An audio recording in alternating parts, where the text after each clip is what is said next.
Ibu bapak, saudara-saudari, teman-temanku sekalian, salam jumpa kembali di hari Minggu Tritunggal yang Maha Kudus ini.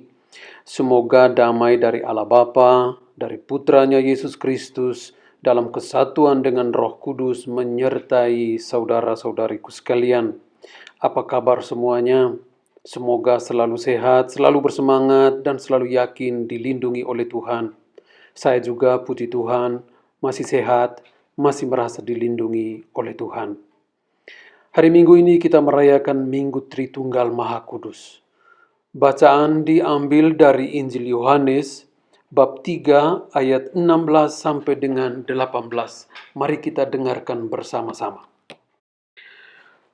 Karena begitu besar kasih Allah akan dunia ini, sehingga Ia telah mengaruniakan anaknya yang tunggal, supaya setiap orang yang percaya kepadanya tidak binasa, melainkan beroleh hidup yang kekal.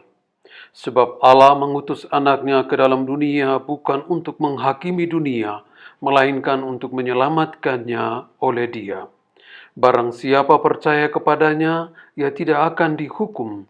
Barang siapa tidak percaya, ia telah berada di bawah hukuman, sebab ia tidak percaya dalam nama Anak Tunggal Allah. Demikianlah Injil Tuhan. Terpujilah Kristus. Saudara-saudariku yang terkasih dalam Tuhan, tentang Allah Tritunggal selalu sulit untuk dijelaskan, dan ini adalah salah satu misteri dalam gereja Katolik yang menjadi sasaran serangan dari orang-orang lain, kritikan dari orang-orang lain. Karena memang ini misteri, tapi bukan misterius. Beda antara misteri dan misterius. Misteri artinya apa yang diperlihatkan kepada kita hanya sebagian kecil saja, dan yang sejauh bisa kita tangkap dengan akal kita, dengan otak kita yang terbatas. Dan sebagian kecil inilah yang ditunjukkan Allah dalam diri Yesus Kristus dan yang kita rayakan dalam perayaan Ekaristi. Sedangkan sebagian besarnya itu tertutup, jauh dari kemampuan akal kita untuk menangkap dan mengerti. Nah, itu misteri. Sedangkan misterius itu artinya sesuatu yang tertutup, tersembunyi, bahkan mungkin juga menakutkan. Sehingga Allah Tritunggal, misteri Allah Tritunggal yang Maha Kudus itu bukan sesuatu yang misterius, tapi misteri. Karena sebagiannya sudah direvelasikan kepada kita. Tentang Allah Tritunggal Maha Kudus, bukan kita orang Katolik saja yang susah untuk mengerti ini. Kalau orang banyak yang bukan Katolik, bahkan ada yang berusaha untuk mengerti. Nah, dan dari ketidakmengertian mereka menyerang dan mencela bahwa orang Katolik itu menyembah tiga Allah. Tapi yang benar adalah bahwa kita tidak menyembah tiga Allah, tidak sama sekali. Kita menyembah Allah yang esa, satu Allah, tiga pribadi, Bapa, Putra, dan Roh Kudus. Dan keesaan Allah dengan tiga pribadi ini tertera dalam kitab suci. Dari kitab Kejadian sampai kitab Wahyu, dari Musa sampai dengan para rasul, selalu tertulis tentang Allah yang esa. Mari kita lihat beberapa pendasaran kitab suci yang bisa meyakinkan kita sendiri bahwa kita tidak salah. Kita di jalur yang benar menuju kepada keselamatan. Kitab Ulangan bab 6 ayat 4 tercatat demikian. Dengarlah hai orang Israel, Tuhan itu Allah kita, Tuhan itu esa. Lalu dari zaman para nabi, Nabi Maleki bab 2 ayat 15 dikatakan demikian. Bukankah Allah yang esa menjadikan mereka daging dan roh? Dan apakah yang dikehendaki sesuatu itu? Keturunan ilahi. Jadi, jagalah dirimu dan janganlah orang tidak setia terhadap istri dari masa mudanya. Dan dalam kitab Perjanjian Baru, Yesus tegaskan hal ini. Kita lihat dalam Markus ayat 12-29. Bab 12 ayat 29. Yesus katakan, hukum yang terutama ialah, dengarlah hai orang Israel, Tuhan Allah kita, Tuhan itu esa. Demikian juga Injil Yohanes bab 5 ayat 44. Bagaimanakah kamu dapat percaya, kamu yang menerima hormat seorang dari yang lain dan yang tidak mencari hormat yang datang dari Allah yang esa? Paulus juga berkata demikian dalam 1 Korintus bab 8 ayat 4. Tentang hal makan daging persembahan berhala kita tahu, tidak ada berhala di dunia dan tidak ada Allah lain daripada Allah yang esa. Lalu surat pertama Santo Paulus kepada Timotius bab 1 ayat 17 dikatakan demikian. Hormat dan kemuliaan sampai selama-lamanya bagi Raja segala zaman, Allah yang kekal, yang tak tampak, yang esa. Amin. Lalu ayat bab 2, bab 2 ayat 5 katakan demikian dari surat pertama Rasul Paulus kepada Timotius. Karena Allah itu esa dan esa pula Dia yang menjadi manusia, pengantara antara Allah dan manusia, yaitu manusia Yesus Kristus. Saudara-saudari, Allah yang esa dalam bahasa Ibrani itu Elohim. Elohim dalam konteks jamak, artinya lebih dari satu. Jadi kenapa Allah esa bagi orang Ibrani tetapi ditulis Elohim dalam bentuk jamak? Nah, ini yang diwartakan oleh Yesus dan yang kita percaya. Satu Allah, tiga pribadi. Tapi satu Allah tiga pribadi ini tidak dimengerti sebagai Allah yang sedang memakai topeng. Ya, ketika Dia menciptakan, maka Dia menggunakan topeng Allah Bapa. Ketika Dia menjadi manusia, maka Dia memakai topeng Allah Putra.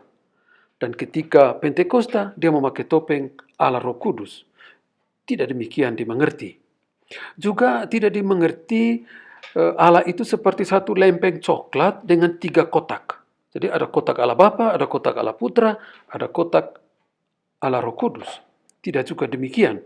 Ya, jadi mungkin kita bisa mengerti seperti apa yang dijelaskan oleh Santo Patricius, Saint Patrick, yang pernah menggunakan daun bercabang 3 untuk menjelaskan misteri Tritunggal Maha Kudus kepada umat Irlandia tentang Allah ini.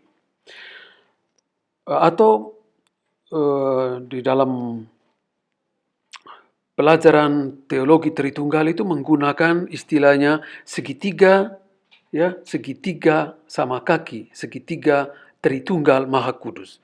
Jadi Allah Bapa, Allah itu di tengah, lalu Bapa di pojok atas, pojok kiri Allah Putra, dan kanan Allah Roh Kudus. Dan masing-masing sudutnya itu. Ya. Jadi Bapa adalah Allah, Putra adalah Allah, dan Roh Kudus adalah Allah. Tetapi Bapa bukan Putra, Putra bukan Roh Kudus bukan Allah Bapa, juga bukan Putra. Jadi beda-beda. Allah Bapa dan Roh Kudus adalah pribadi Allah yang berbeda, tetapi mereka adalah satu Allah yang esa, yang satu.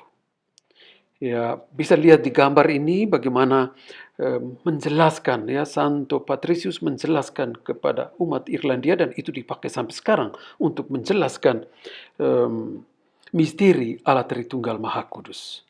Memang sedikit bingung ya pasti bingung, karena ini misteri yang direvelasikan kepada kita dalam diri Yesus Kristus.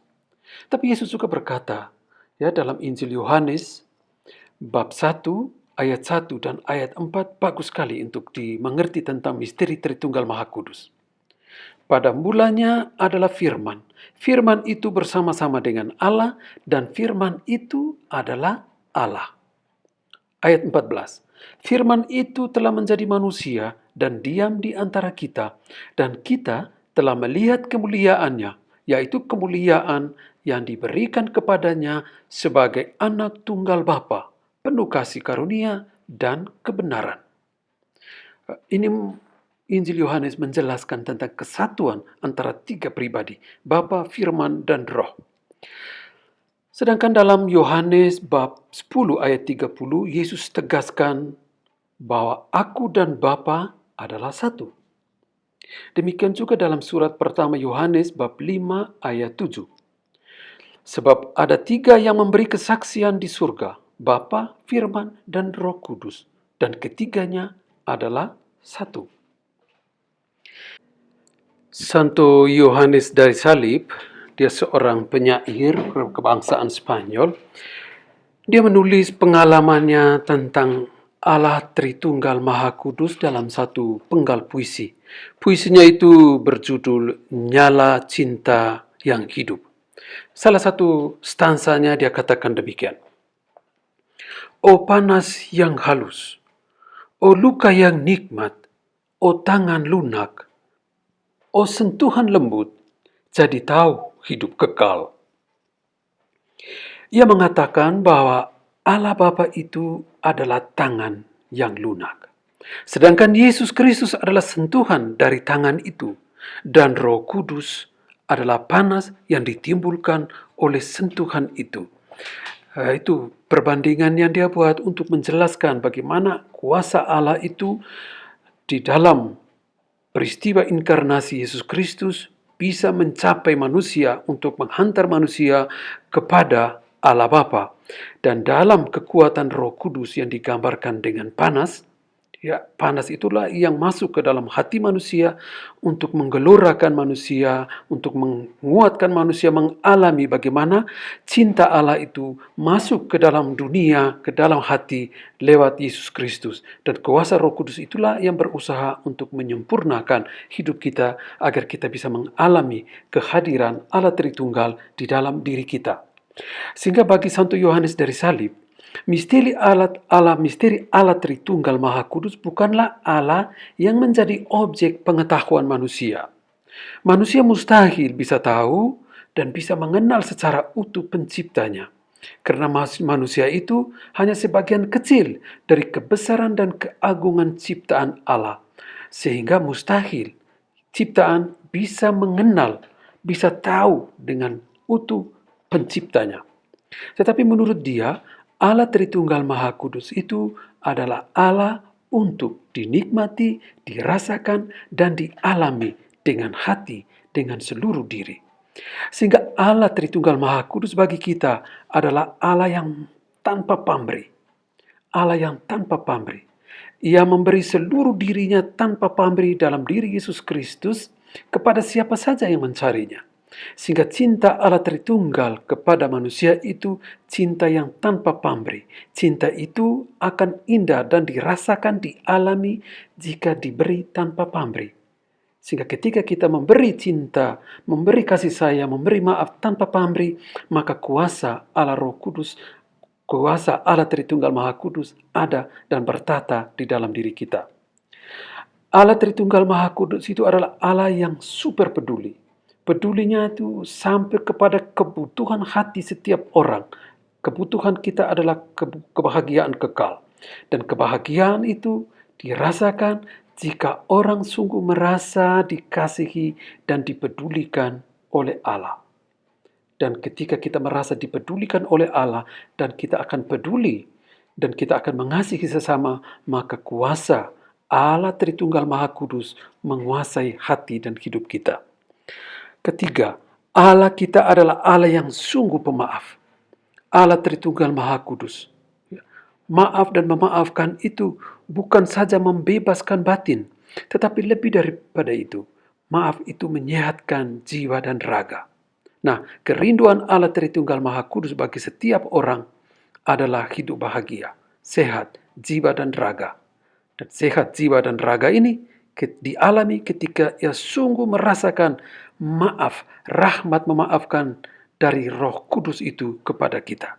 Maka memang Allah kita bukanlah objek pengetahuan, tapi ia adalah Allah untuk dialami, dinikmati, dan dirasakan kebaikan dan kasih sayangnya kepada kita. Dalam perayaan Ekaristi kita juga mengalami itu. Kita selalu mengawali perayaan Ekaristi dengan dalam nama Bapa dan Putra dan Roh Kudus, diakhiri juga dengan kuasa Tritunggal Maha Kudus. Semoga Allah yang Maha Kuasa memberkati saudara-saudari sekalian dalam nama Bapa, Putra dan Roh Kudus. Amin. Seperti itu. Dan jadi kehadiran Allah Roh Kudus itu nyata di dalam perayaan Ekaristi. Baik Bapak Ibu Saudara-saudari, ini satu dua pokok refleksi tentang misteri Allah Tritunggal yang tetap hadir di dalam diri kita, yang memberi tanpa pamrih, yang mengasihi tanpa batas, dan memberi maaf tanpa perhitungan apapun. Dan saya ingin mengakhiri refleksi ini dengan juga memohon berkat Tuhan bagi saudara-saudariku sekalian. Tuhan sertamu dan sertamu juga. Semoga saudari-saudaraku sekalian seluruh niat baik senantiasa dibimbing, dilindungi, dan diberkati oleh Allah yang Maha Kuasa, Bapa, Putra, dan Roh Kudus. Amin. Terima kasih sudah mendengar refleksi ini dan dirasa baik dan berguna. Silakan berbagi dengan sesama. Mari kita saling berbagi. Semoga berkat Tuhan diperluas dan dialami oleh semakin banyak orang. Dan jangan lupa silakan subscribe, klik like, dan beri komentar di channel ini. Amin. Tuhan memberkati.